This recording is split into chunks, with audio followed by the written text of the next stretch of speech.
السلام علیکم ورحمۃ اللہ۔ الحمد للہ رب العالمین والصلاة والسلام علی اشرف الانبیاء والمرسلین، اما بعد۔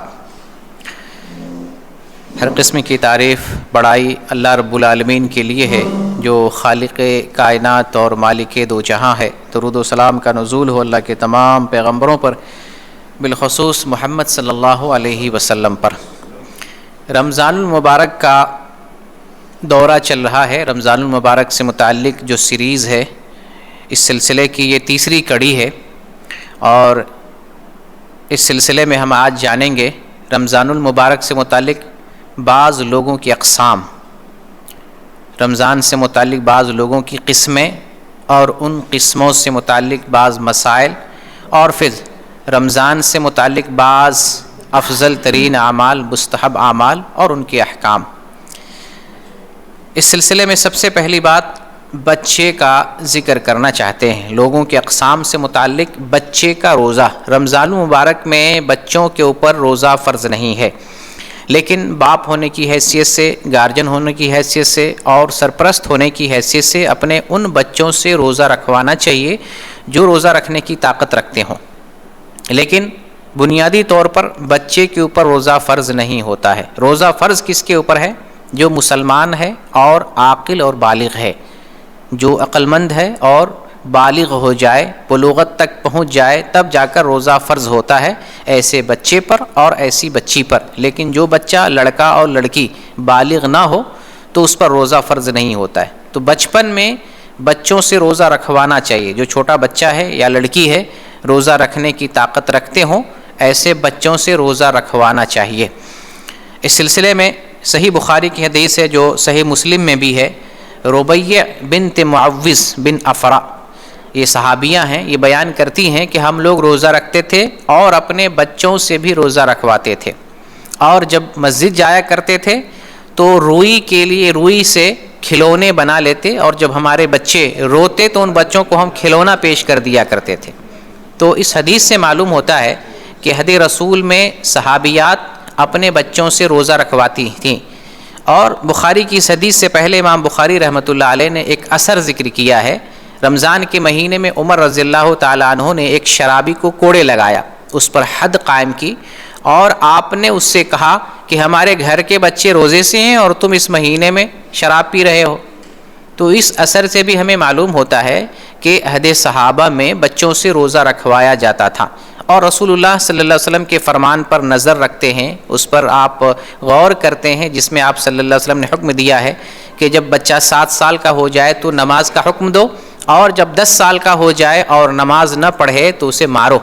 اس حدیث سے ہمیں معلوم ہوتا ہے کہ جیسے 7 سال سے بچوں کو نماز پڑھنے کی تربیت کرنی چاہیے، اسی طریقے سے 7 سال سے بچوں کو روزہ رکھوانے کی بھی تربیت دینی چاہیے۔ اگر 7 سال میں بچہ روزہ رکھنے کی طاقت نہ رکھ سکے تو بچے سے روزہ نہیں رکھوانا چاہیے، کیونکہ روزہ رکھنے کا معاملہ استطاعت سے ہے، طاقت سے ہے۔ نماز کا معاملہ طاقت سے نہیں ہے، کوئی بھی نماز پڑھ سکتا ہے، لیکن روزہ رکھنے کا معاملہ استطاعت سے ہے۔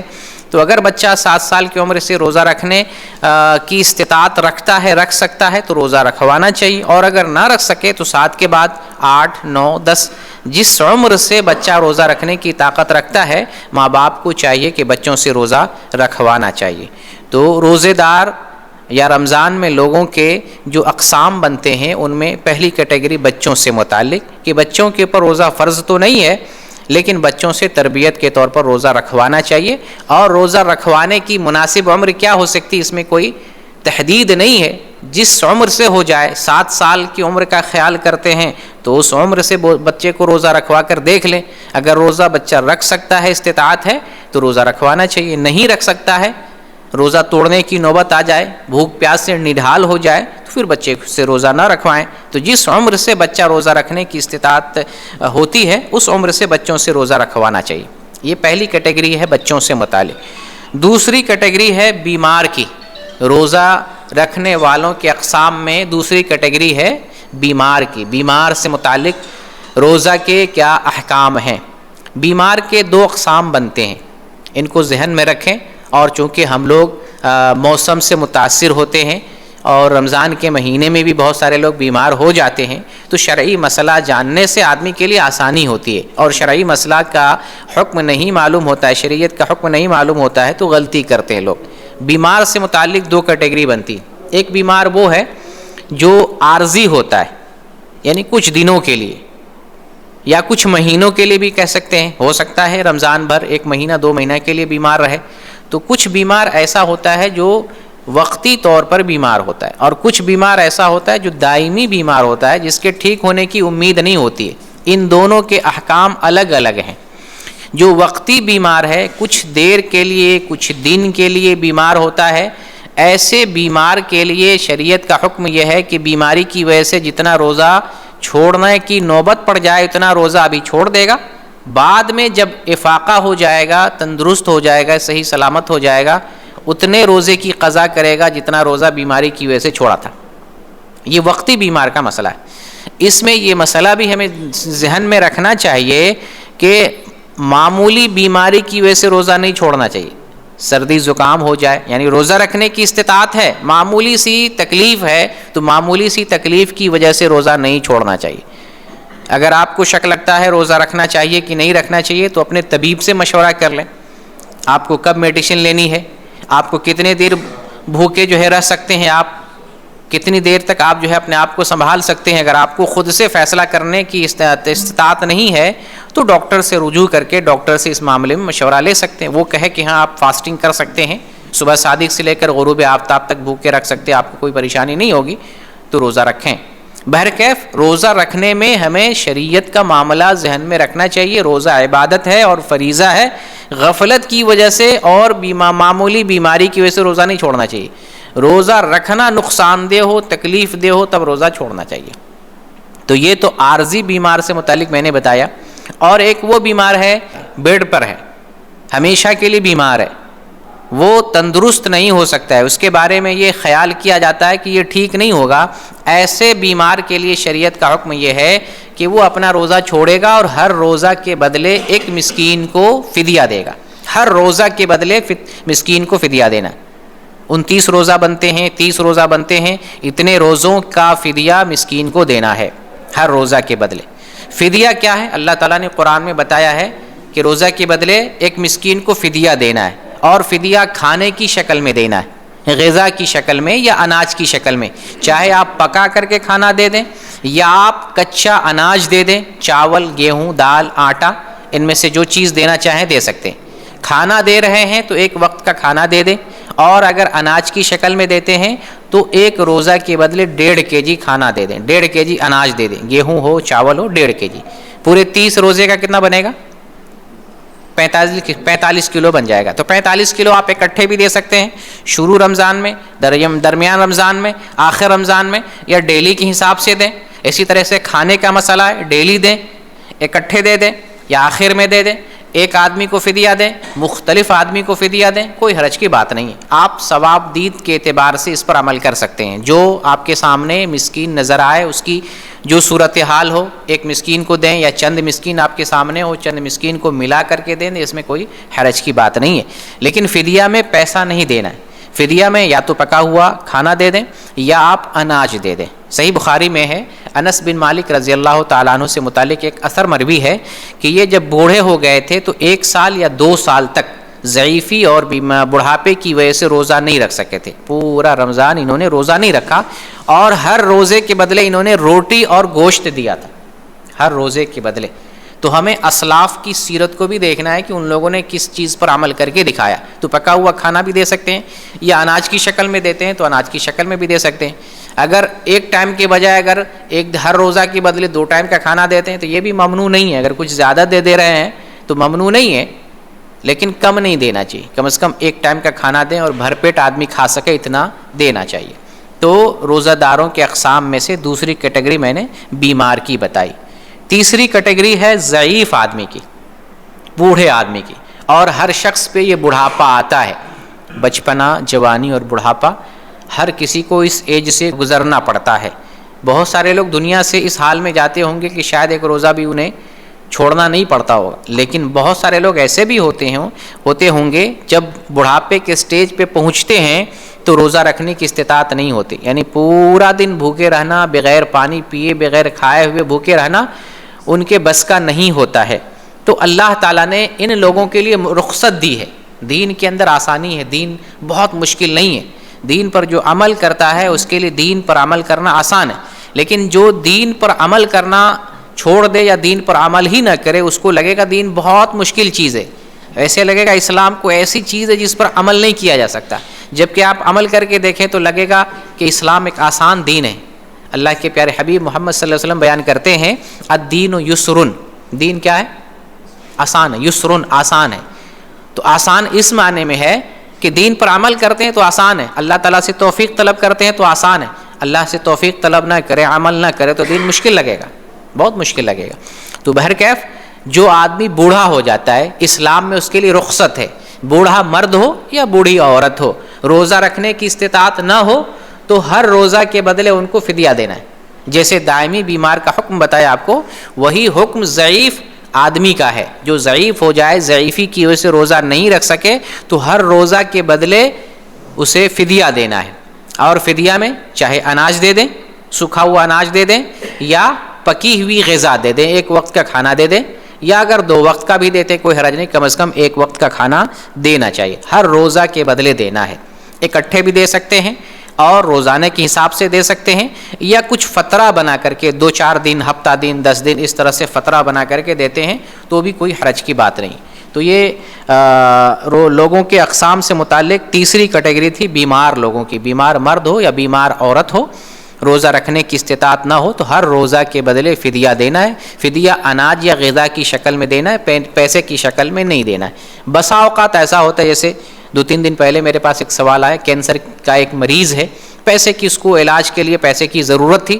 فدیہ دینے والے نے پوچھا کیا اس آدمی کو جس کو پیسے کی ضرورت ہے علاج کے لیے فدیہ کا پیسہ جوڑ کے دے سکتے ہیں؟ میں نے کہا دے سکتے ہیں، کیونکہ نوبت یہ صورتحال یہ ہے کہ اس کو پیسے کی ضرورت ہے تو آپ پیسے میں کنورٹ کر کے دے سکتے ہیں. جیسے صدقہ فطر ہے، صدقہ فطر اناج میں سے دینا ہے. ہر حال میں اور ہر صورت میں چاہیے انسان کو صدقہ فطر اناج کی صورت میں دینا چاہیے. لیکن جس کو ہم صدقہ فطر دے رہے ہیں اس کو پیسے ہی کی مجبوری ہے، بجلی کا بل جمع کرنا ہے، گھر کا کرایہ دینا ہے، یا اپنے غذا کے لیے جو ہے مسالے نمک کچھ خریدنا ہے، پیسے ہی کی ضرورت ہے، تو پھر صدقہ فطر کو بھی پیسے میں کنورٹ کر کے مجبوری میں دے سکتے ہیں. تو اسی طریقے سے فدیے کا بھی مسئلہ ہے. دینا تو اصل اناج کی شکل میں ہے، لیکن ایسی شدید مجبوری آ جائے کہ دینے والے کو پیسہ ہی چاہیے تو پیسے میں کنورٹ کر کے آپ پیسہ دے سکتے ہیں مجبوری کی صورت میں. یہ تیسری کیٹیگری تھی. چوتھی کیٹیگری ہے روزوں سے متعلق لوگوں کے اقسام سے متعلق مسافر کی کیٹیگری. مسافر کے سے متعلق شریعت کا کیا حکم ہے؟ پچھلی مرتبہ بھی اس سلسلے میں بات آئی تھی. مسافر کے لیے جو ہے سفر کرنا ایک عذر ہے. سفر ایک عذر ہے. سلامت اللہ. سفر کی وجہ سے آپ روزہ چھوڑ سکتے ہیں. سفر میں آپ ہیں، آپ کی مرضی ہے، چاہے تو روزہ رکھیں چاہے روزہ نہ رکھیں. نماز پڑھنا ہے سفر میں، نماز میں مرضی نہیں، نماز سفر میں پڑھنا ہے. اس میں اتنی یہ سہولت ہے کہ آپ سفر میں نماز کو قصر کر کے پڑھ سکتے ہیں. اور ایک اور سہولت ہے کہ جمع کر کے بھی پڑھ سکتے ہیں. جمع نہ کریں تو بھی کوئی حرج نہیں، جمع کر کے پڑھنا چاہیں 2 نمازوں کو تو اس کی بھی اجازت ہے. لیکن روزہ میں اتنی رخصت ہے کہ آپ چاہے تو رکھیں اور چاہے تو نہیں رکھیں. لیکن اس میں افضلیت کا معاملہ کیا ہے؟ افضلیت کا معاملہ یہ ہے کہ سفر میں روزہ رکھنا آسان ہو تو روزہ رکھنا افضل ہے، اور اگر سفر میں روزہ رکھنے میں مشکل ہو تو روزہ چھوڑنا افضل ہے. یہ سفر سے متعلق مسئلہ ذہن میں رکھنا چاہیے. روزہ اس لیے جو لوگ بھی گلف سے جو ہے اپنے ملک سفر کر رہے ہیں یا اپنے ملک سے سفر کر کے سعودی عرب، قطر، دبئی اور عمان وغیرہ آتے ہیں، سفر میں اگر روزہ رکھنا آپ کے لیے آسان ہو تو روزہ رکھیں، اور اگر چھوڑنا جو ہے آپ کے لیے جو ہے چھوڑنے میں آسانی ہو یا رکھنے میں مشکل ہو تو چھوڑ سکتے ہیں، کوئی حرج کی بات نہیں.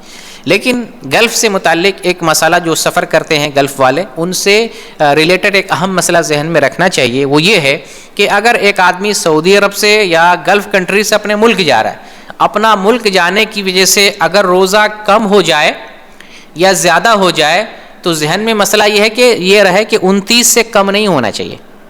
29 سے کم نہیں ہونا چاہیے. زیادہ ہو جائے، 30 ہو جائے، 31 ہو جائے، کوئی حرج نہیں، کیونکہ مسلمان کے لیے یہ اللہ تعالیٰ نے پابند بنایا ہے کہ تم جہاں بھی رہو وہاں کے لوگوں کے حساب سے عمل کرو. رمضان کے مہینے میں کہیں سفر کر رہے ہو، وہاں رمضان کا مہینہ ہے تو آپ کو روزہ رکھنا پڑے گا. فمن شہد منکم الشہر فلیصمہ، جو رمضان کا روزہ پائے یا رمضان پائے وہ روزہ رکھے. تو جس ملک میں بھی سفر کر کے جا رہا ہے وہاں اگر روزہ چل رہا ہے تو آپ کو اس ملک کے حساب سے روزے کی پابندی کرنی پڑے گی. اس حساب سے اگر آپ کا روزہ بڑھ جائے، 30 ہو جائے، 31 ہو جائے، کوئی حرج کی بات نہیں، لیکن 29 سے کم نہیں ہونا چاہیے، کم از کم 29 ہونا چاہیے. ایک مسئلہ یہ ہے. دوسرا مسئلہ یہ بھی ذہن میں رہے کہ آپ سفر کرنے کی وجہ سے اگر آپ نے روزہ چھوڑا ہے تو وہ روزہ آپ کو قضا کرنا پڑے گا. آپ ایک ملک سے سفر کر کے دوسرے ملک میں گئے، بھلے اس ملک میں جانے کے بعد آپ کا روزہ 29 ہو جا رہا ہے یا 30 ہو جا رہا ہے، اس کا ایشو نہیں ہے. ایشو یہ ہے کہ آپ نے سفر کی وجہ سے روزہ چھوڑا ہے، وہ روزہ آپ کو قضا کرنا پڑے گا. یہ اصل مسئلہ ہے، یہ بھی ہمیں ذہن میں رکھنے کی ضرورت ہے. خلاصہ میں معلوم ہوا کہ سفر میں روزہ رکھ بھی سکتے، چھوڑ بھی سکتے ہیں. تو رکھنا آسان ہو تو روزہ رکھنا چاہیے، اور رکھنا آسان نہ ہو تو چھوڑ دینا چاہیے. سفر سے متعلق خلاصے کلام یہ اپنے ذہن میں رہنا چاہیے. لوگوں کے اقسام سے متعلق ایک مسئلہ ہے. جو روزہ چھوڑنے والے لوگ ہیں ان کا مسئلہ بھی ہمیں ذہن میں رکھنا چاہیے. آج کل زمانہ اس قدر جو ہے بدل گیا ہے. پہلے لوگ شوق سے روزہ رکھتے تھے، بڑی محبت سے رکھتے تھے. آج زمانہ ایسا ہو گیا ہے کہ لوگ شوق سے روزہ چھوڑتے ہیں، روزے کی پرواہ نہیں ہے. خاص طور سے نوجوان طبقہ جن کی صحبت اچھی نہیں ہے، دنیاوی صحبت جن کی ہے، ہم دیکھتے ہیں واقعی روزہ چھوڑنے میں ذرہ برابر بھی افسوس نہیں ہے. تو روزہ سے متعلق ہمیں یہ معلوم ہونا چاہیے ہر مسلمان کو کہ روزہ ایک فریضہ ہے، اسلام کے 5 ارکان میں سے ایک رکن ہے. اگر کوئی مسلمان اس رکن کا انکار کر رہا ہے، فرضیت کا انکار کر کے روزہ چھوڑتا ہے، تو وہ کافر و مرتد ہے. جو یہ سمجھتا ہے کہ روزہ فرض نہیں ہے، روزہ رکن نہیں ہے، روزہ ہمارے اوپر واجب نہیں ہے، ہم اس سے علیحدہ ہیں، مستثنا ہے، ایسا آدمی مرتد اور کافر ہے. کیونکہ یہ اسلام کے 5 ارکان میں سے ایک رکن ہے. اسلام کے ارکان میں سے کسی بھی رکن کا آدمی انکار کرتا ہے وہ دائرہ اسلام سے خارج ہو جائے گا. یہ ایک حکم ہے. دوسرا یہ ہے کہ وہ مسلمان، وہ نوجوان یا وہ جو ہے عاقل بالغ مسلمان آدمی جو روزہ رکھنے کی استطاعت رکھتا ہے، تھوڑا سا رکھتا ہے، کچھ نہیں رکھتا ہے، شوقیہ طور پر، عذر نہیں ہے، بغیر عذر کے شوقیہ طور پر کچھ رکھا کچھ نہیں رکھا، یعنی روزے کی وہ اہمیت نہیں دے رہا ہے، ایسا آدمی بھی بلا شبہ کفر کر رہا ہے. ایسا آدمی بھی کبیرہ گناہ کا ارتکاب کر رہا ہے. یہاں پر شیخ ابن عثیمین رحمۃ اللہ علیہ کا ایک قول آپ کو بیان کر دوں. وہ بیان کرتے ہیں کہ جو آدمی بغیر عذر کے رمضان کا روزہ ترک کرتا ہے وہ کبیرہ گناہ کرتا ہے، اور ایسا آدمی فاسق ہے. فاسق وہ ہوتا ہے جو طاعت سے نکل جاتا ہے، معصیت میں گرفتار ہو جاتا ہے، معصیت کے راستے پر چل پڑتا ہے، وہ فاسق آدمی ہے. ایسے آدمی کو توبہ کرنا چاہیے، اور جو روزہ چھوڑا ہے، جان بوجھ کر چھوڑا ہے، عمدن چھوڑا ہے، اس روزے کی اسے قضا کرنی چاہیے توبہ کے ساتھ. توبہ بھی کرنا چاہیے، اور جو روزہ چھوڑ دیا ہے بغیر عذر کے ان روزوں کی قضا اسے کرنا چاہیے.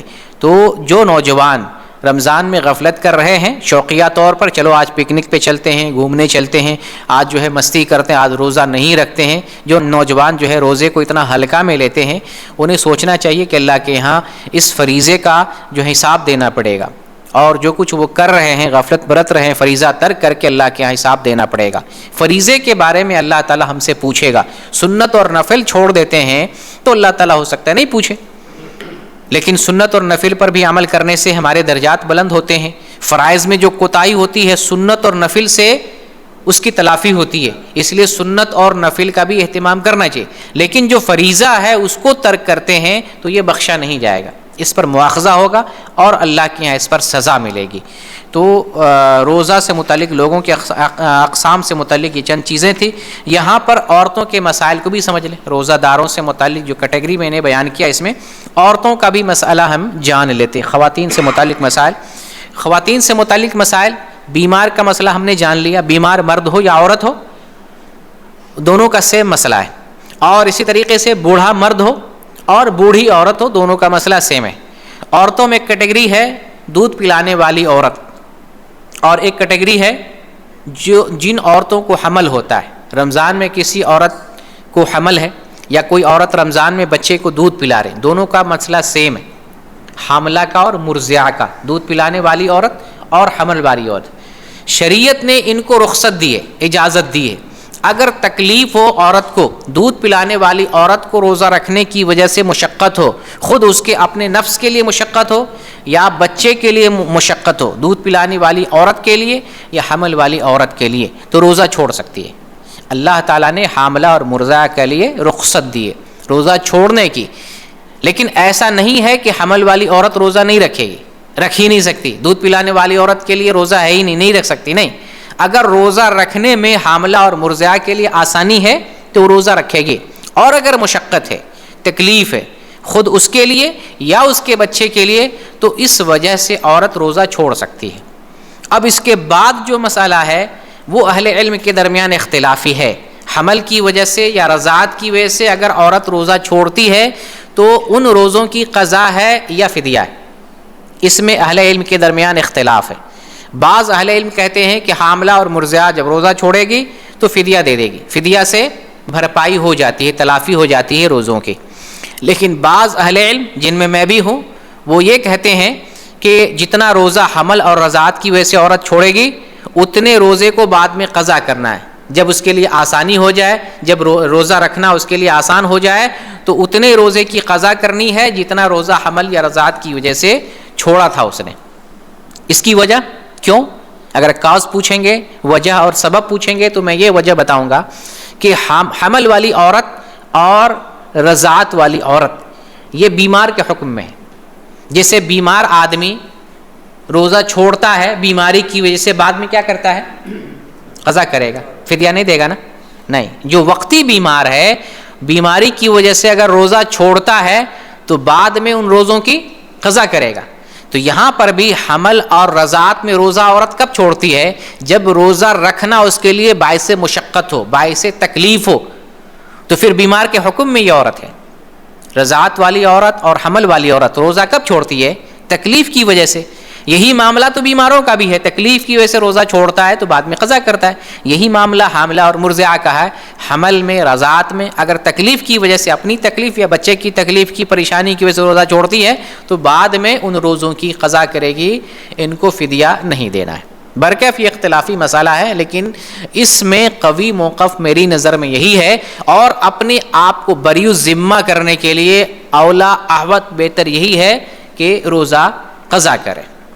تو یہ عورتوں کا مسئلہ، حاملہ اور مرضعہ کا مسئلہ ہے۔ یہاں پر یہ مسئلہ بھی جانتے ہیں کہ جن عورتوں کو رمضان میں مینس آتا ہے، اور ہر عورت کو آئے گا، ایک مدت ہوتی ہے مینس کی، تو اس مدت میں ہر عورت کو ہر مہینے کچھ دن کے لیے جو ہے ماہواری آتی ہے۔ تو جب ماہواری آئے رمضان کے مہینے میں تو جتنے دن ماہواری آتی ہے اتنے دن عورت کو روزہ چھوڑ دینا ہے، نماز بھی چھوڑ دینا ہے، بعد میں اتنے روزوں کی قضا کرنی ہے۔ یہی معاملہ جو حیضہ کا ہے، یہی معاملہ نفسا کا ہے، جن کو نفاس کا خون آتا ہے۔ بچے کا تولد ہو رمضان میں تو خون آنے کی وجہ سے عورت جتنا روزہ چھوڑے گی بعد میں اتنے روزوں کی قضا کرنی ہے۔ جو حیض کی وجہ سے روزہ چھوٹے اور نفاس کی وجہ سے روزہ چھوٹے، ان دونوں کا ایک ہی حکم ہے، سیم حکم ہے، بعد میں اتنے روزوں کی قضا کرنی ہے جتنا روزہ ناپاکی کی وجہ سے چھوٹ گیا ہے۔ اس میں اختلاف نہیں ہے، یہاں بھی آپ کو معلوم ہونا چاہیے، اس میں فدیہ یا جو ہے قضا میں اختلاف نہیں، اس میں معاملہ متفق علیہ اجماعی معاملہ ہے کہ بعد میں ان روزوں کی قضا ہی کرنی ہے، فدیہ نہیں دینا ہے۔ تو جو حیض کی وجہ سے جتنے روزے چھوٹ گئے، نماز کی بعد میں قضا نہیں ہے لیکن بعد میں روزوں کی قضا ہے۔ نفاس کی وجہ سے جتنے روزے چھوٹ گئے بعد میں اتنے روزوں کی عورت کو قضا کرنا پڑے گا۔ یہاں ایک اور اہم مسئلہ عورتوں کے لیے میں بتانا چاہتا ہوں کہ جن عورتوں کو رمضان میں ماہواری آنے لگتی ہے، ماہواری کی ابتدا ہو جاتی ہے یا نفاس کا معاملہ ہو جاتا ہے، تو عورتوں کی دو کیٹیگری ہیں۔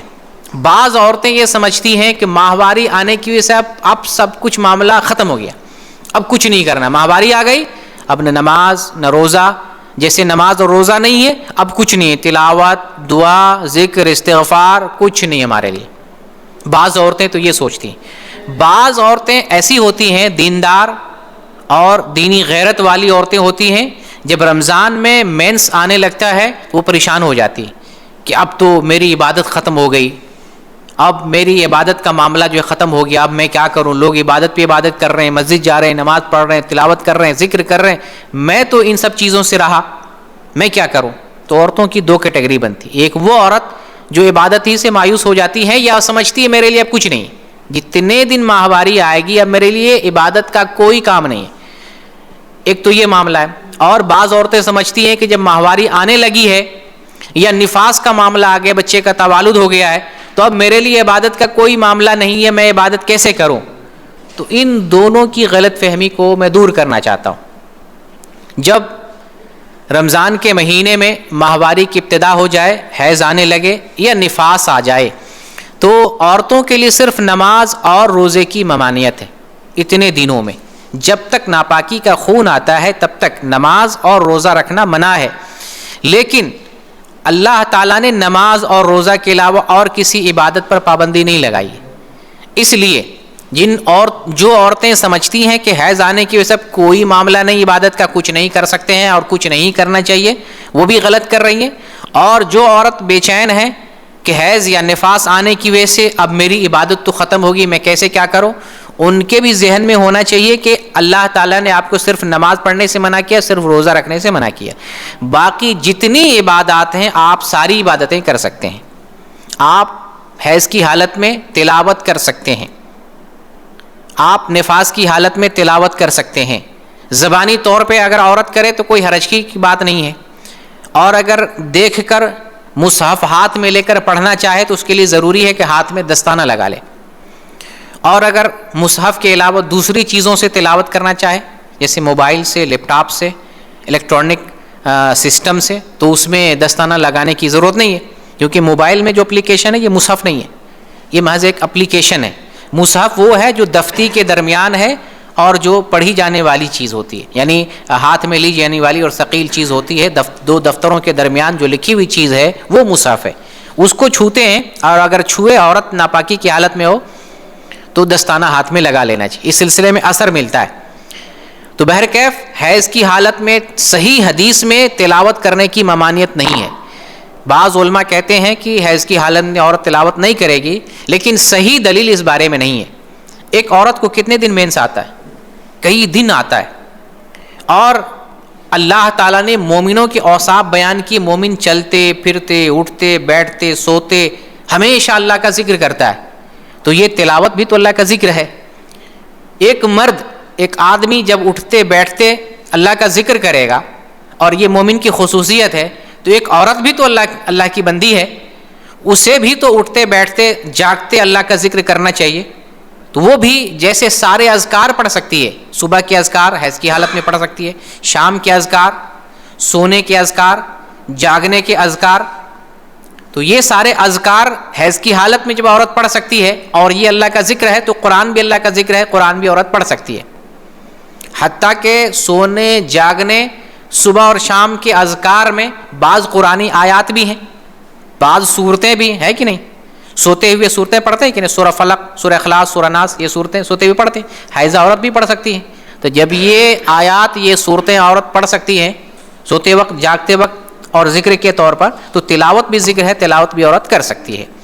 تو جن عورتوں کو رمضان میں حیض آ جائے، شروع رمضان میں، درمیان رمضان میں، بطور خاص جب آخری عشرے میں حیض آ جاتا عورت زیادہ ڈپریشن کا شکار ہوتی، خاص طور سے دیندار عورت، اب میرے لیے تو کچھ نہیں ہے، پورا ہفتہ میرا اب چلا گیا، جبکہ آخری عشرہ ہی رمضان کا خلاصہ نچوڑ ہے، وہ اگر ختم ہو گیا، چلا گیا، تو کچھ نہیں ہے۔ نبی کریم صلی اللہ علیہ وسلم فرماتے ہیں رمضان کے بارے میں کہ ایک ایسا مہینہ تمہارے اوپر آنے والا ہے جس میں ایک ایسی رات ہے جو 1000 راتوں سے بہتر ہے، جو آدمی اس رات سے محروم ہو گیا ساری بھلائی سے محروم ہو گیا۔ اب اگر عورت، دیندار عورت یہ سوچ لے کہ میرے لیے کوئی عبادت نہیں ہے، تو آخری عشرے میں اگر حیض آ جائے تو ساری بھلائی تو ختم ہو گئی۔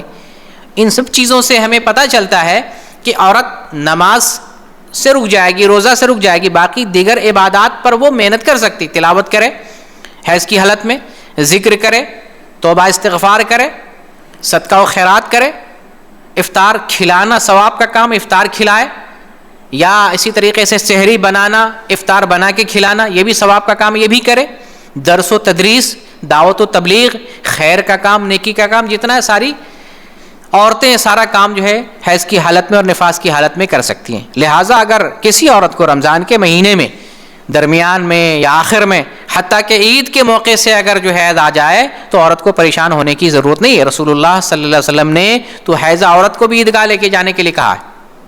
ام عطیہ رضی اللہ تعالی عنہا سے رسول اللہ صلی اللہ علیہ وسلم نے فرمایا تھا کہ لے جاؤ ساری عورتوں کو نکالو, نوجوان عورتوں کو اور جو عورتیں حیضہ ہیں ان کو بھی لے کے جاؤ, عیدگاہ لے کے جاؤ.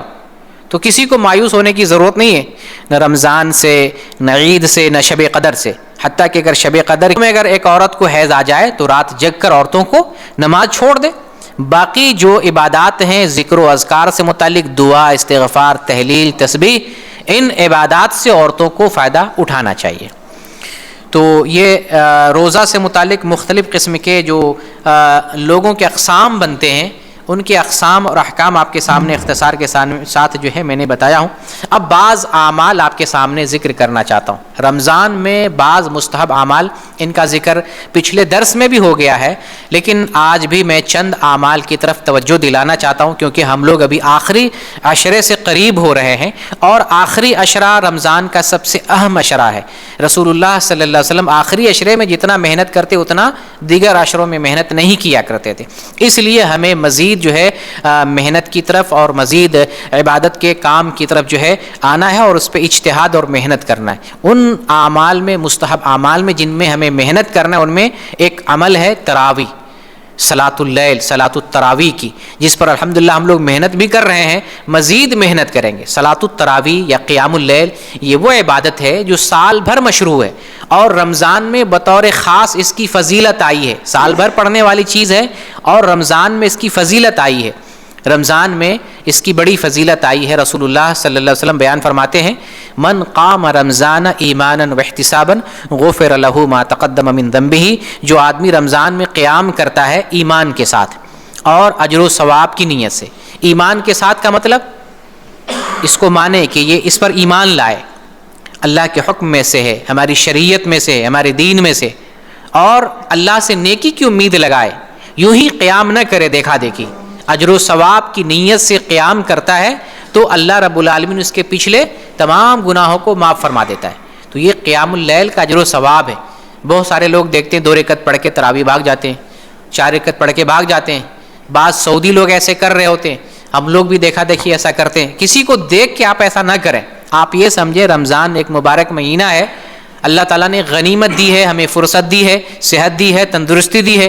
آج ہم عبادت کرنے کے لائق ہیں, پتہ نہیں کل بیڈ سے اٹھ بھی نہ سکے, جسم ہمارا ساتھ نہ دے اور ہم جو ہے اس پوزیشن میں نہیں رہیں کہ اللہ کی عبادت کر سکے. ابھی عبادت کرنے کے لائق ہے تو جتنا ہو سکے ہمیں کرنا چاہیے. پوری تراویح ہمیں پڑھنا چاہیے, تراویح کی فضیلت آئی ہوئی ہے.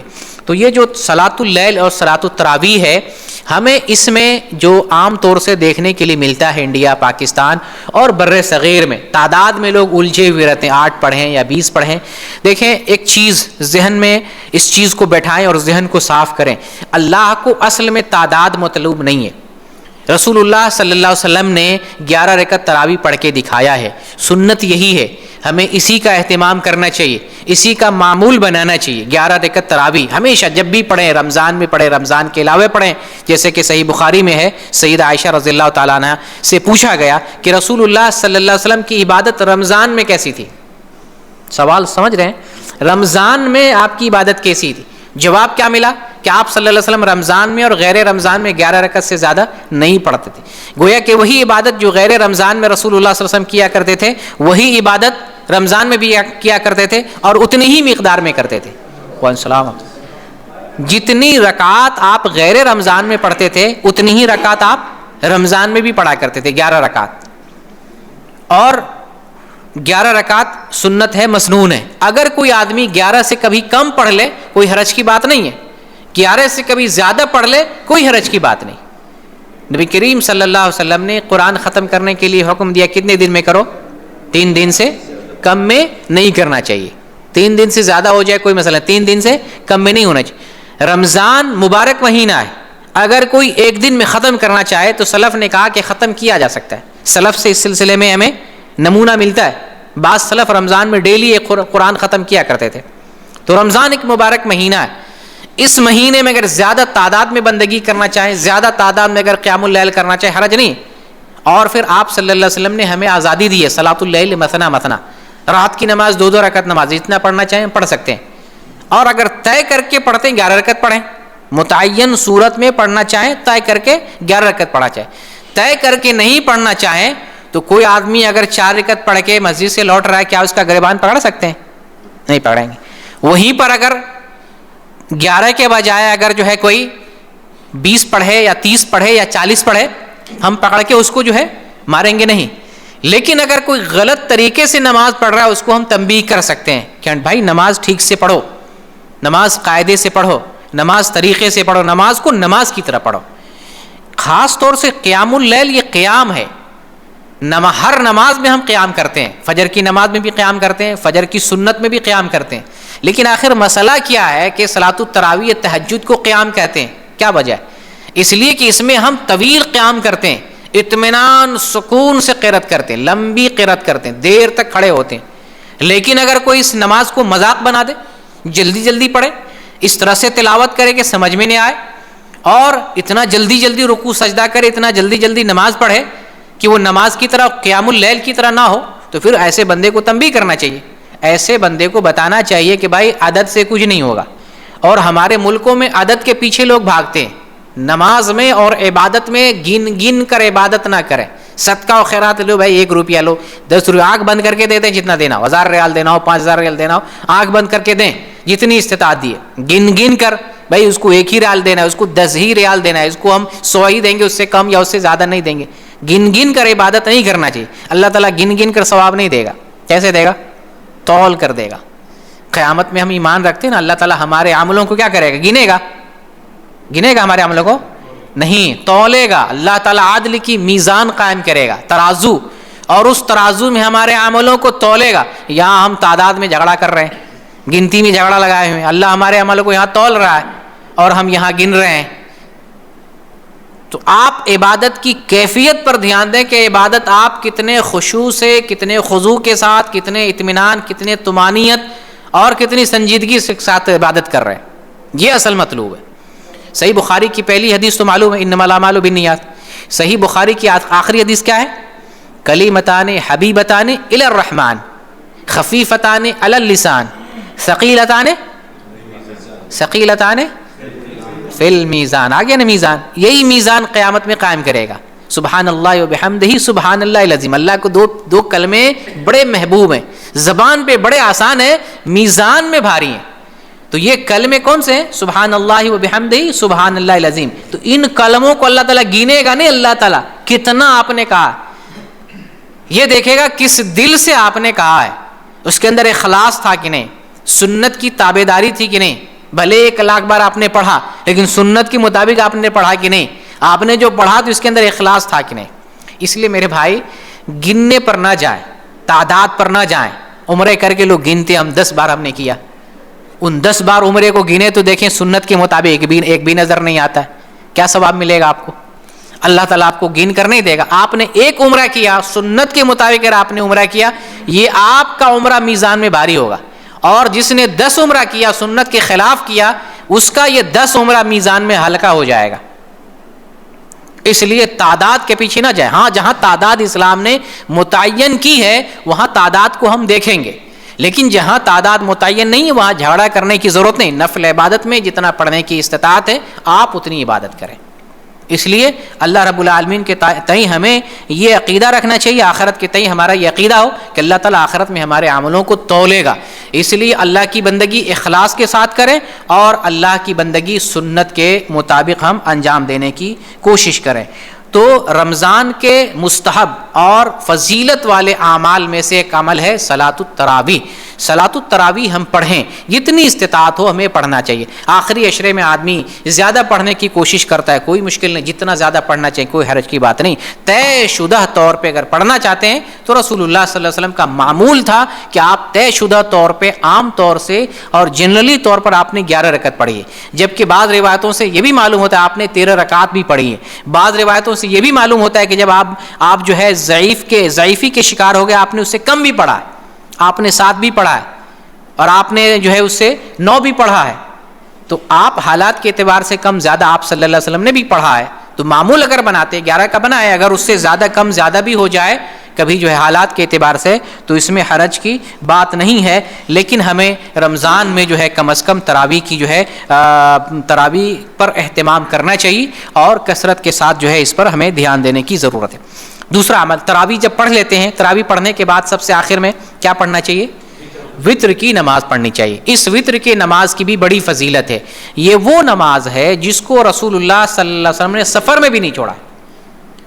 حضر میں آپ نے تو پڑھا ہی ہے، وطر کی نماز کو آپ صلی اللہ علیہ وسلم نے سفر میں بھی نہیں چھوڑا. وطر کی نماز کے تعلق سے رسول اللہ صلی اللہ علیہ وسلم کا فرمان ہے، ان اللہ وطر یحب الوطر، اللہ تعالیٰ وطر ہے، اکیلا ہے اور وطر کو پسند کرتا ہے، یعنی اکیلے کو پسند کرتا ہے. تو ہمیں وطر پڑھنا چاہیے. یہ وطر کی نماز بڑی عظیم نماز ہے. بعض علماء نے اس کو واجب قرار دیا ہے، لیکن دلائل سے معلوم ہوتا ہے یہ واجب نہیں، سنت مؤکدہ ہے، یعنی سنت ہے جس کی بڑی تاکید آئی ہے. اس نماز کو کبھی نہیں چھوڑنا چاہیے. سفر میں اور حضر میں اس نماز کا ہمیں معمول بنانا چاہیے. اور اس تعلق سے رسول اللہ صلی اللہ علیہ وسلم نے ہمیں بیان فرمایا ہے کہ جو آدمی رات میں نہ اٹھ سکے، رات میں اٹھنے کا اسے یقین نہ ہو، وہ اول رات میں وطر پڑھ لے. اور جسے رات میں اٹھنے کا یقین ہو، وطر کو کیسے پڑھے؟ آخری رات میں پڑھے، کیونکہ رات کے آخر والی جو نماز ہوتی ہے وہ افضل نماز ہوتی ہے. اور آپ نے یہ بھی فرمایا اس نماز کا مشاہدہ کیا جاتا ہے. مشاہدہ کا مطلب فرشتے دیکھتے ہیں، حاضری لگاتے ہیں، لکھا جاتا ہے، اللہ کے حضور پہنچایا جاتا ہے. تو رات کے آخر میں پڑھنا افضل ہے وطر کو. اگر پہلے بھی پڑھ لیتے ہیں، اگر یقین نہ ہو اٹھنے کا تو پہلے بھی پڑھ لیتے ہیں، عشاء کے بعد ہی پڑھ لیتے ہیں، تو بھی کوئی حرج کی بات نہیں ہے. یہاں مسئلہ جو آتا ہے رمضان کے آخری عشرے سے متعلق یا عام طور سے رمضان سے متعلق بھی، بعض لوگ وطر کی نماز پڑھ لیتے ہیں اور وطر پڑھنے کے بعد جو ہے دوبارہ کچھ تہجد کی نماز یا قیام اللیل کرنا چاہتے ہیں. اب وہ سوال کر رہے ہوتے ہیں کہ ہم نے تو وطر پڑھ لی ہے، کیا آپ وطر کے بعد دوبارہ قیام کر سکتے ہیں یا نہیں کر سکتے؟ اس سلسلے میں شرعی مسئلہ کیا ہے؟ اس سلسلے میں آپ بنیادی باتیں ذہن میں رکھیں. ایک مسئلہ یہ ہے وطر رات کی آخری نماز ہے، ایک بات یہ رکھیں. دوسری بات یہ ہے کہ ایک رات میں 2 مرتبہ وطر ہمیں نہیں پڑھنا، ایک رات میں ایک ہی مرتبہ وطر پڑھنا ہے. لا وطران فی لیلہ، جو ہے رات میں 2 مرتبہ جو ہے وطر ہمیں نہیں پڑھنا، ایک ہی مرتبہ وطر پڑھنا. یہ دو چیزیں ذہن میں یہ رکھ لیا. اگر کسی وقت کسی دن آپ نے وطر کی نماز پڑھ لی ہے اور آپ دوبارہ قیام اللیل کرنا چاہتے ہیں تو کوئی حرج کی بات نہیں، دوبارہ قیام اللیل کر سکتے ہیں. اور وطر پڑھ چکے ہیں، دوبارہ وطر آپ نہیں پڑھیں گے. لیکن پہلے ہی سے معلوم ہے کہ آپ دوبارہ قیام اللیل کرنا چاہتے ہیں، ابھی وطر نہیں پڑھیں، پہلے سے معلوم ہے کہ دوبارہ ہم قیام اللیل کرنا چاہتے ہیں، تو اس کی 2 صورتیں، چاہے تو آپ وطر چھوڑ دیں، لیکن اگر وطر پڑھتے ہیں تو زیادہ فضیلت ہے. کیونکہ جو آدمی امام کے ساتھ قیام اللیل کرتا ہے، آخر وقت تک قیام اللیل کرتا ہے، تو ساری رات قیام اللیل کرنے کا اجر ملتا ہے. تو وطر تو بھر کے آپ نہیں چھوڑنا چاہیے امام کے ساتھ. وطر امام کے ساتھ پڑھیں، لیکن اس وطر کو وطر کی نیت سے نہ پڑھیں. جفت نماز بنا لیں، جفت کی شکل میں نفل کی حیثیت سے پڑھیں. جب امام 3 وطر پڑھائے یا 1 وطر پڑھائے تو آپ اس کو مزید 1 رکعت پڑھ کے جفت بنا لیں. اب یہ نماز آپ کے حق میں وطر نہیں ہوئی، پھر آپ دوبارہ جتنا قیام اللیل کرنا چاہیں کر سکتے ہیں، اس میں کوئی حرج کی بات نہیں. تو بہرکیف وطر کی نماز پڑھنے کے بعد بھی آپ دوبارہ قیام کر سکتے ہیں. بعض روایتوں سے پتہ چلتا ہے کہ نبی کریم صلی اللہ علیہ وسلم وطر کی نماز پڑھنے کے بعد 2 رکعت نماز پڑھا کرتے تھے. آپ نے سنا ہے نا، یہ نبی کریم صلی اللہ علیہ وسلم وطر کی نماز پڑھنے کے بعد بیٹھ کر 2 رکعت نماز پڑھا کرتے تھے. تو یہ آپ صلی اللہ علیہ وسلم کا معمول نہیں تھا. اگر کوئی اس سنت پر عمل کرنا چاہتا ہے تو وطر کی نماز کے بعد کبھی کبھار بیٹھ کر 2 رکعت نماز پڑھ سکتا ہے. ویسے معمول یہ ہو کہ وطر کو آخری نماز ہمیں بنانا چاہیے، اس عمل کو ہمیں معمول بنانا چاہیے. تو یہ 2 معاملہ میں نے بتایا. ایک تیسرا معاملہ ہے عبادت سے متعلق اعتکاف کا. اعتکاف کا تعلق رمضان کے آخری عشرے سے ہے، اور یہ بھی رمضان کے بڑے عظیم اعمال میں سے ایک عمل ہے. جو آدمی اعتکاف کر سکتا ہے، اعتکاف کرنے کے لیے متفرغ ہے، یعنی اتنے دن کی اسے اجازت ہے، کر سکتا ہے، ٹائم مل رہا ہے اور اعتکاف کرنے کی ترغیب رکھتا ہے، کرنا چاہتا ہے، تو اسے اعتکاف کرنا چاہیے. اعتکاف دنیا کی کسی بھی مسجد میں کر سکتے ہیں. بہت سارے لوگ خصوصیت کے ساتھ انڈیا سے حرم کی مسجد ہی میں اعتکاف کرنے کے لیے آتے ہیں یا کوئی خاص مسجد جو ہے فکس کرتے ہیں کہ وہیں اعتکاف کرنا ہے، ایسی بات نہیں ہے. دنیا کی کسی بھی مسجد میں اعتکاف کر سکتے ہیں جس مسجد میں نماز ہوتی ہو، 5 وقت نماز.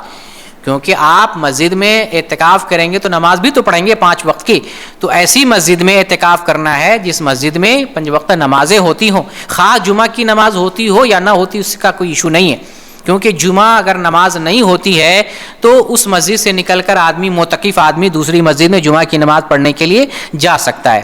اور جو حدیث آتی ہے کہ جامع مسجد کے علاوہ دوسری مسجد میں اعتکاف نہیں ہے، یہ حدیث ضعیف ہے.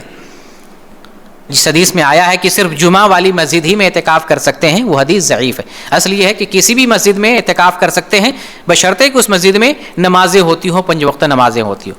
تو بہرکیف اعتکاف کا تعلق رمضان کے آخری عشرے سے ہے، اور اعتکاف کا جو وقت ہے جب 20 رمضان کا سورج ڈوب جائے، سورج ڈوبنے سے پہلے آدمی مسجد میں داخل ہو جائے، اور مسجد میں داخل ہونے کے بعد مسجد میں عبادت کرے، ذکر کرے. جب فجر کی نماز پڑھ لے، فجر کی نماز پڑھنے کے بعد اب وہ آدمی اپنے اعتکاف کی جگہ پہ جائے. یہاں سے اعتکاف کا وقت شروع ہو رہا ہے. مغرب سے پہلے 20 کا سورج ڈوب جائے، اب 21ویں تاریخ کی ابتدا ہو جاتی ہے، اس سے پہلے مسجد میں داخل ہو جائے. فجر کی نماز پڑھنے کے بعد اعتکاف کی جگہ پر جائے، اور 10 دن تک یا جتنے دن آخری عشرہ بچتا ہے ان دنوں میں اللہ کی عبادت کے لیے خود کو متفرغ کرے. بلا ضرورت مسجد سے باہر نہ آئے، اور بلا ضرورت اپنا وقت کسی چیز میں غیر ضروری کام میں نہ ضائع کرے. موبائل لے کر جائے اور نیٹ اور چیٹ اور سب میں لگا رہے، یا آپ جو ہے رات کو جو ہے سونے میں گزارے، عبادت کم کرے، ایسا نہیں. اعتکاف کہتے ہی ہیں عبادت کرنے کو، عبادت کرنے کی نیت سے مسجد کے اندر قیام کرنے کو. تو بہرکیف اعتکاف میں اپنے آپ کو عبادت کے لیے متفرغ کرنا چاہیے. تو 20 تاریخ کا سورج ڈوبنے سے پہلے مسجد میں چلے گئے. جب عید کا چاند ہو جائے اب وہ آدمی باہر آ سکتا ہے، اعتکاف کا وقت ختم ہو جاتا ہے. بعض علماء نے کہا ہے اور بعض اسلاف سے یہ بھی ملتا ہے کہ چاند ہونے کے باوجود بھی مسجد ہی میں وہ ٹھہرے رہتے تھے، اور وہیں سے عیدگاہ نکل جاتے تھے عید کی نماز پڑھنے کے لیے. عید پڑھ کے اب گھر لوٹتے تھے. اگر کوئی ایسا کرنا چاہے تو ایسا بھی کر سکتا ہے، لیکن اگر ضروریات ہیں، بچوں کی ذمہ داری ہے، گھر جانا ضروری ہے، بعض کام ہے جن کو ترتیب دینا ہے عید سے متعلق، تو وہ بندہ جو ہے عید کا چاند ہونے کے بعد گھر آ سکتا ہے، اعتکاف جو ہے اپنا ختم کر سکتا ہے. عید کا چاند ہونے سے ہی اپنے اعتکاف کو ختم کر سکتا ہے. تو مرد لوگ ہوں یا عورتیں ہوں، اعتکاف مسجد ہی میں کرنا ہے. اعتکاف مسجد سے باہر دوسری کسی بھی جگہ نہیں کر سکتے. گھر میں اعتکاف نہیں کیا جائے گا، خواہ عورت ہو یا مرد ہو. اگر عورت اعتکاف کرتی ہے اس کے لیے بھی ضروری ہے کہ مسجد ہی میں اعتکاف کرے، گھر میں اعتکاف نہیں کر سکتی ہے، کیونکہ اللہ تعالیٰ نے اعتکاف کا ذکر مسجد کے ساتھ کیا ہے، یعنی اعتکاف مسجد ہی میں ہوگا. اور عورت کے لیے ایک شرط یہ بھی ہے کہ مسجد میں عورتوں کے لیے علیحدہ اور محفوظ انتظام کیا گیا ہو. اگر مسجد میں عورتوں کے لیے سیپریٹ اور صحیح سے انتظام نہ ہو، فتنے کا جو ہے خطرہ ہو، یا عورتوں کے لیے صحیح سے انتظام نہ ہو، تو ایسی جگہ پہ اعتکاف عورتوں کو نہیں کرنا چاہیے. فتنے سے بچنا افضل اور اولیٰ ہے. اور اس میں ایک شرط یہ عورتوں کے لیے کہ شوہر اجازت دے. اگر شوہر اعتکاف کے لیے اجازت نہیں دیتا ہے تو عورت کو اعتکاف نہیں کرنا چاہیے. زبردستی لڑ جھگڑ کے یا شوہر راضی نہ ہو پھر بھی اعتکاف میں بیٹھ جائے، یہ گھر توڑنے جیسا ہے. شوہر کی جو ہے بات نہ ماننا ہے، شوہر کی مخالفت کرنا ہے. شوہر اجازت دے تبھی جو ہے عورت اعتکاف کرے گی. تو بہرکیف جس کو اعتکاف کرنے کی سہولت میسر ہوتی ہے وہ آدمی رمضان کے آخری عشرے میں اعتکاف کر سکتا ہے. اور یہ اعتکاف رمضان میں آخری عشرے ہی سے متعلق ہے، نہ دوسرے عشرے میں کریں گے، نہ جو ہے درمیانی پہلے عشرے میں کریں گے. آخری عشرے ہی میں اعتکاف کرنا چاہیے. اسی طریقے سے رمضان کے اعمال میں سے ایک جو ہے جس کی طرف میں توجہ دلانا چاہتا ہوں وہ آخری عشرہ اور آخری عشرے میں جو ہے جس رات کو اللہ تعالیٰ نے فضیلت دی ہے اس رات کے تئیں آپ کی توجہ مبذول کرانا چاہتا ہوں. وہ رات شب قدر ہے، لیلۃ القدر. اللہ تعالیٰ نے قرآن میں ارشاد فرمایا لیلۃ القدر خیر من الف شہر. لیلۃ القدر وہ ہے جو 1000 مہینوں سے بہتر، وہ رات ہے جو 1000 مہینوں سے بہتر ہے. تو لیلۃ القدر کو اللہ تعالیٰ نے 1000 مہینوں سے بہتر بنایا. اور یہ وہ لیلۃ القدر ہے، یہ وہ رات ہے جو پورے رمضان کا خلاصہ ہے. پورا رمضان ہم جاگتے رہے، لیلۃ القدر میں سو گئے تو آپ رمضان سے سو گئے. پورا رمضان آپ نے روزہ رکھا، لیلۃ القدر میں سو گئے تو آپ پورے رمضان کو آپ نے ضائع کر دیا. رسول اللہ صلی اللہ علیہ وسلم ارشاد فرماتے ہیں، ابن ماجہ کی حدیث ہے کہ تمہارے اوپر ایک ایسا مہینہ آیا ہے جس کے اندر ایک ایسی رات ہے جو 1000 مہینوں سے بہتر ہے. جو اس رات میں محروم ہو گیا وہ ساری بھلائی سے اور ساری نعمتوں سے محروم ہو گیا. تو اس رات ہمیں جگنے کا اہتمام کرنا چاہیے.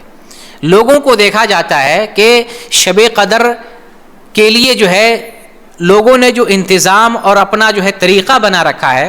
بعض لوگ سمجھتے ہیں 27 کی رات شب قدر ہے، صرف 27 کی رات جگتے ہیں، اور بعض لوگ سمجھتے ہیں کہ صرف طاق رات میں فلاں فلاں رات جگنا چاہیے. ہمیں شب قدر کو پانے کے لیے رسول اللہ صلی اللہ علیہ وسلم کی سنت اور سیرت کو دیکھنا چاہیے. شب قدر ہم کیسے پائیں، اس سلسلے میں رسول اللہ صلی اللہ علیہ وسلم کی سنت کیا ہے، سیرت کیا ہے، اسے دیکھ کر ہمیں محنت کرنا چاہیے. آئیے ہم آپ کے سامنے پہلے شب قدر کی فضیلت بیان کرتے ہیں، پھر اس کے بعد رسول کی سیرت کو بتاتے ہیں. آپ صلی اللہ علیہ وسلم بیان فرماتے ہیں، من قام لیلۃ القدر ایمانا واحتسابا غفر له ما تقدم من ذنبه. جو آدمی لیلۃ القدر میں قیام کرتا ہے ایمان کی نیت سے، ایمان کے ساتھ اور اجر و ثواب کی نیت سے، اللہ تعالیٰ اس کے پچھلے تمام گناہوں کو معاف فرما دیتا ہے. یہ لیلۃ القدر کا ثواب ہے. اور اللہ تعالیٰ نے قرآن میں تو بتا ہی دیا، انا انزلناہ فی لیلۃ القدر وما ادراک ما لیلۃ القدر لیلۃ القدر خیر من الف شہر. اللہ تعالیٰ نے ہمیں اس طرح سے چونکایا ہے. تمہیں کیا معلوم لیلۃ القدر کیا ہے؟ گویا کہ اللہ بتانا چاہتے یہ بہت بڑی چیز ہے، تم کو اس کا اندازہ نہیں، ادراک نہیں. 1000 راتوں سے بہتر ہے. لیلۃ القدر خیر من الف شہر، 1000 راتوں سے بہتر ہے. تو لیلۃ القدر عظیم رات ہے، رمضان کا خلاصہ ہے. اس کے لیے ہم کوشش کریں گے. کیسے کوشش کریں گے؟ جیسے ہمارے پیارے حبیب محمد رسول اللہ صلی اللہ علیہ وسلم نے کوشش کی ہے. آپ صلی اللہ علیہ وسلم آخری عشرے میں، اگر آپ سیرت دیکھیں، رسول اللہ صلی اللہ علیہ وسلم کی سنت دیکھیں، آخری عشرے میں جتنی محنت کرتے اتنا کسی عشرے میں محنت نہیں کرتے تھے. اور پھر آپ صلی اللہ علیہ وسلم کا فرمان ہے، آپ صلی اللہ علیہ وسلم فرماتے ہیں کہ لیلۃ القدر کو آخری عشرے کی طاق راتوں میں تلاش کرو. یہ آپ کا فرمان ہے، لیلۃ القدر کو رمضان کے آخری عشرے کی طاق راتوں میں تلاش کرو. آپ کے اس فرمان سے ہمیں معلوم ہوتا ہے کہ آخری عشرہ جو ہے رمضان کا، اس کی کوئی ایک رات لیلۃ القدر ہے، چاہے وہ 21 کی رات ہو یا 23 کی رات ہو یا 25 کی رات ہو یا 27 کی رات ہو یا 29 کی رات ہو.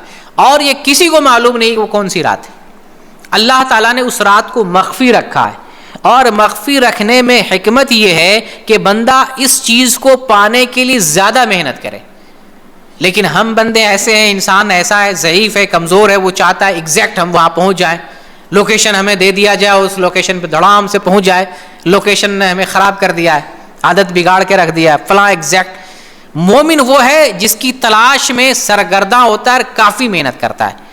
اور رسول اللہ صلی اللہ علیہ وسلم اللہ کے پیغمبر ہیں، اللہ تعالیٰ نے وحی کا نزول آپ پر کیا ہے.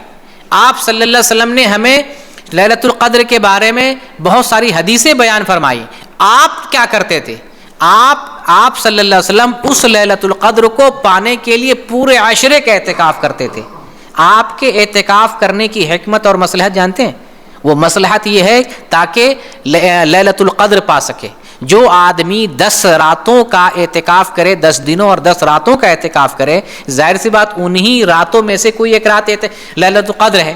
تو جو آخری عشرے کا اعتکاف کرے گا وہ لازماً لیلۃ القدر پالے گا.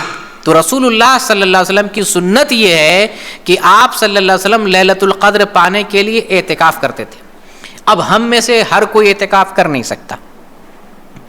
چلیے آئیے اس سے نیچے والی سنت دیکھتے ہیں.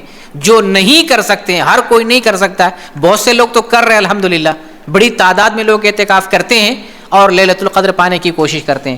بہت سارے لوگ اس سنت پر عمل نہیں کر سکتے ہیں. عذر ہو سکتا ہے، کام ہو سکتا ہے، طاقت نہیں ہو سکتی ہے، کوئی معاملہ ہو سکتا ہے، ہر کوئی نہیں کر سکتا. مسائل ضروریات ہیں.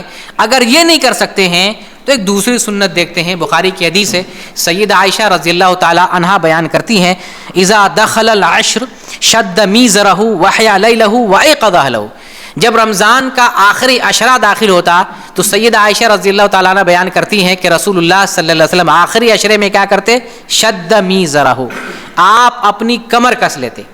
آپ اپنی کمر کس لیتے، وحیا لیلہ، اور رات جگتے، یعنی زیادہ جگتے، وایقظ اہلہ، اور اپنے گھر والوں کو جگاتے.